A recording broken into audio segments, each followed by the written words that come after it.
ভারতের পশ্চিমবঙ্গ ও খুলনার মধ্যে সংযোগকারী একটি গুরুত্বপূর্ণ আন্তর্জাতিক মহাসড়ক যশোর রোড। রোডটি দ্রুত সম্প্রসারণের আবেদন জানিয়েছে বিজিবির সংসদ সদস্য শান্তনু ঠাকুর। সম্প্রতি এ নিয়ে তিনি চিঠি দিয়েছে দেশটির কেন্দ্রীয় সড়ক পরিবহন মন্ত্রীকে।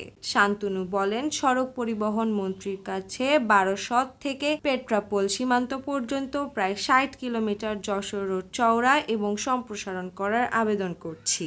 এ বিষয়ে দ্রুত প্রয়োজনীয় পরিকল্পনা করারও আবেদন জানানো হয়েছে। বলছি, যশোর রোড এখন ১ লেনের, সেটি ৪ বা ৬ লেন করা হোক। চিঠিতে বলা হয়েছে, যশোর রোড একটি আন্তর্জাতিক সড়ক, ভারতের সঙ্গে বাংলাদেশকে সড়ক পথে যুক্ত করেছে।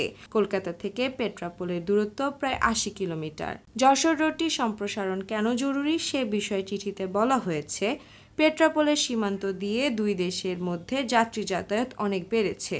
বছরে প্রায় ২৩ লাখ মানুষ এখান দিয়ে যাতায়াত করেন। সড়ক পথে বাংলাদেশের সঙ্গে ভারতের বাণিজ্যের প্রায় ৬০% হয় এই সড়ক পথে। রোডটি সম্প্রসারণ হলে দুই দেশের মধ্যে যাত্রী যাতায়াত মসৃণ হবে, বাণিজ্যের পরিমাণ বাড়বে এবং স্থানীয় মানুষ উপকৃত হবেন।